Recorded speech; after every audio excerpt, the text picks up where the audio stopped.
Assalamualaikum warahmatullahi wabarakatuh.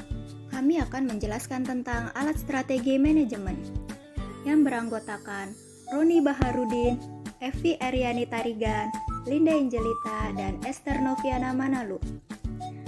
Materi yang akan kami bahas diantaranya Balance Sheet Scorecard, Value Chain Analysis, Generic Strategi, 5-4 Strategi, Lean Management, Product Life Cycle, Target Costing and Value Engineering, dan Total Quality Management.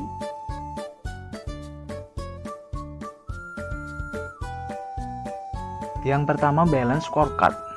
Balance Scorecard merupakan suatu sistem manajemen strategi yang menjelaskan mengenai misi serta strategi dari suatu perusahaan ke dalam tujuan operasional dan tolak ukur kinerja perusahaan tersebut.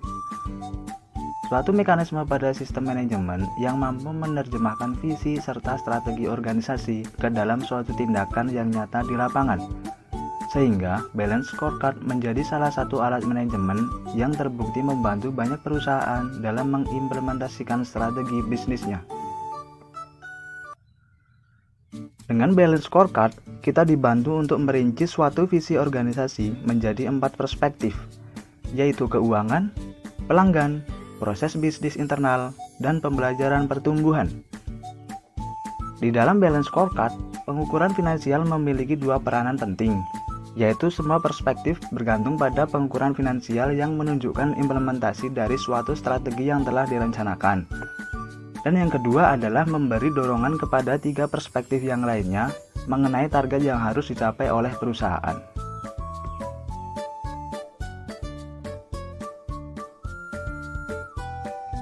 Yang kedua adalah Value Chain Analysis. Value Chain Analysis adalah proses di mana sebuah perusahaan mengidentifikasi kegiatan utama dan bantuan yang menambah nilai produk, kemudian menganalisisnya untuk mengurangi biaya atau meningkatkan diferensiasi. Ketika sebuah perusahaan mampu memproduksi barang dengan biaya yang lebih rendah dari harga pasar atau untuk memberikan produk-produk unggulan, maka perusahaan memperoleh keuntungan.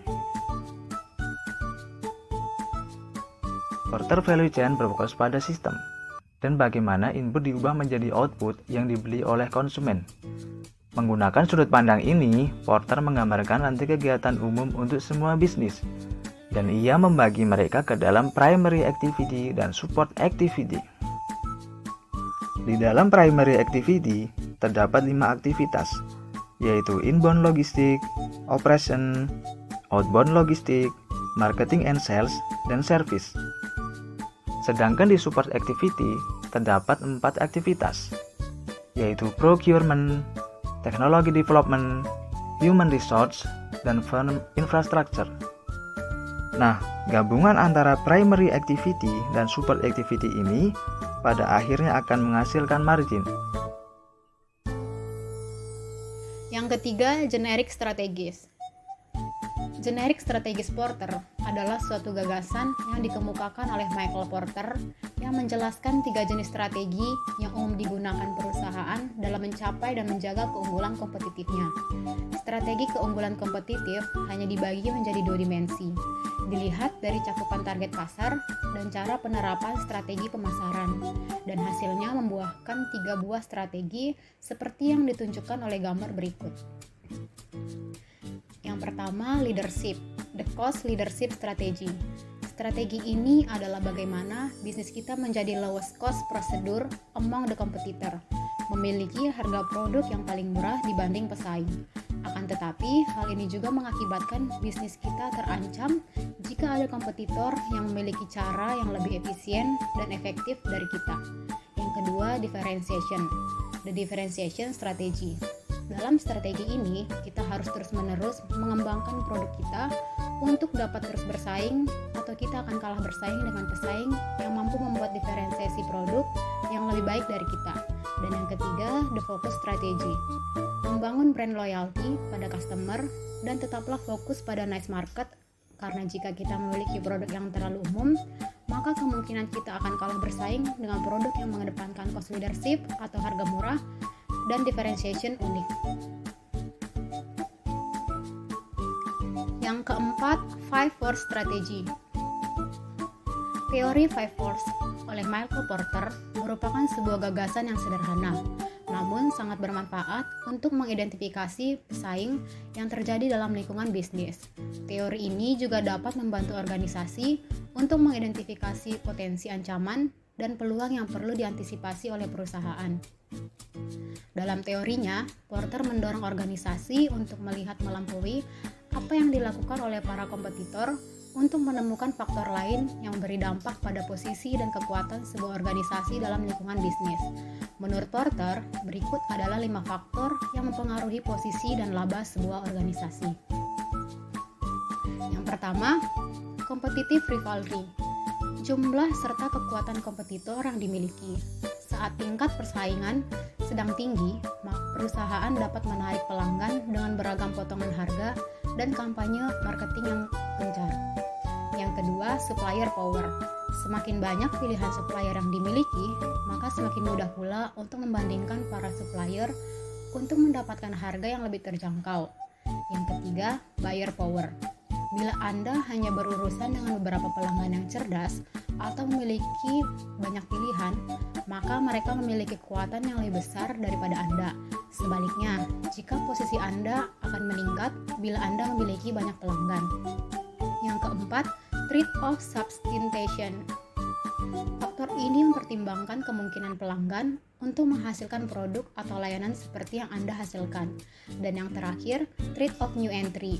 Semakin kecil usaha yang diperlukan untuk masuk, maka semakin mudah pula bagi para kompetitor untuk masuk ke dalam pasar dan melemahkan posisi Anda. Yang kelima, lean management. Lean management adalah suatu metode yang dilakukan oleh perusahaan untuk bisa meningkatkan kualitas produksi, meningkatkan value-nya, dan juga mengurangi adanya pemborosan. Tujuan utama dari metode ini adalah demi mengurangi pemborosan yang sering terjadi dari sisi waktu, anggaran, dan juga sumber daya. Tujuan lean management. Yang pertama, meningkatkan kualitas produk. Metode ini mampu membuat perusahaan untuk meluangkan waktunya dalam meningkatkan kualitas produk dari waktu ke waktu. Yang kedua, kepuasan pelanggan. Semakin banyak pelanggan yang merasa puas, maka akan semakin baik bagi perusahaan untuk menjalankan bisnisnya dalam jangka waktu yang cukup panjang. Yang ketiga, menghemat biaya. Menerapkan cara ini juga bisa membantu perusahaan dalam menghemat biaya selama waktu produksi. Yang keempat, profit yang tinggi. Kepuasan pelanggan pada kualitas produk akan melahirkan tingkat penjualan yang tinggi. Perusahaan akan memperoleh keuntungan yang tinggi dari produk yang mereka jual. Yang keenam, produk life cycle. Produk life cycle atau PLC, dikenal juga dengan siklus hidup produk atau daur hidup produk, adalah suatu konsep yang menggambarkan serangkaian perjalanan atau tahap-tahap yang dilalui suatu produk. Mulai dari tahap pengembangan, pengenalan, sampai produk tersebut mengalami penurunan hingga akhirnya keluar dari pasar. Siklus hidup produk umumnya terdiri dari 4 periode berikut. Yang pertama, perkenalan. Tahapan ini merupakan tahapan perkenalan yang menjadi cikal bakal suatu siklus hidup. Awalnya, melalui tahapan ini, produk akan diproduksi dan dipasarkan dalam jumlah yang lebih besar. Yang kedua, perkembangan. Tahapan yang satu ini sesuai dengan namanya, merupakan tahapan siklus hidup produk yang menentukan suatu produk menjadi lebih berkembang atau tidak. Yang ketiga, kedewasaan. Tahapan yang satu ini merupakan tahapan di mana produsen serta semua pihak terkait dapat melihat dan mampu menetapkan penjualan serta pemasaran meningkat lebih banyak dari sebelumnya. Dan untuk kedepannya masih terlihat semakin tetap. Dan yang terakhir, penurunan. Dalam tahapan yang satu ini, setiap siklus hidup produk akan memiliki tahapan di mana produk yang dipasarkan mengalami penurunan agresivitas atau biasa disebut tahapan kuno suatu produk. Untuk itu, setiap produsen harus memiliki strategi yang wajib diberikan dalam mengembangkan produk baru yang diminati oleh masyarakat. Bisa dilihat seperti bagan berikut ini.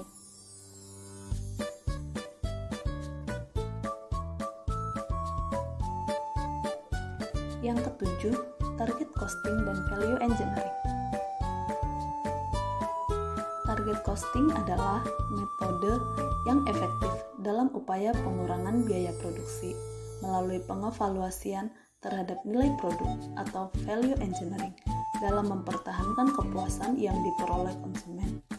Dengan mendesain ulang biaya-biaya, maka perusahaan dapat meraih keuntungan atau laba maksimal dari harga jual per unit produk. Value engineering adalah suatu cara mengaitkan antara manfaat produk dengan biaya untuk menghasilkan manfaat tersebut. Jika seseorang telah menetapkan tujuan penerbangan, ketetapan waktu dan keselamatan merupakan hal yang penting ketika membeli tiket pesawat. Pelaku bisnis harus memenuhinya. Yang kedelapan, Total Quality Management. Total Quality Management atau TQM merupakan alat strategis yang dipakai pelaku bisnis dalam melibatkan semua orang agar fokus pada kualitas. Organisasi yang menetapkan TQM akan berupaya meningkatkan kualitas. Peningkatan kualitas akan berdampak pada dua sisi, yaitu sisi biaya dan sisi pendapatan. Dari sisi biaya, peningkatan kualitas akan menurunkan produk cacat, produk retur, komplain dari pelanggan, dan biaya garansi sehingga biaya menurun. Dari sisi pendapatan, TQM dapat meningkatkan kepuasan pelanggan, loyalitas pelanggan, dan meningkatkan persepsi kualitas sehingga memberikan kesempatan organisasi untuk menaikkan harga dan pangsa pasar. Beginilah gambaran dari TQM. Peningkatan kualitas jika didasarkan pada penurunan produk cacat atau komplain atau garansi produk dapat menurunkan biaya untuk meningkatkan laba.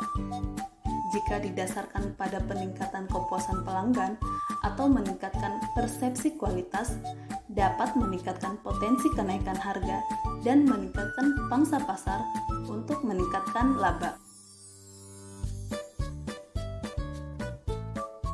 Demikian pembahasan dari kami. Apabila di dalam penyampaian tadi ada kesalahan kata atau beberapa pernyataan yang kurang tepat, mohon dimaklumi. Wassalamualaikum warahmatullahi wabarakatuh.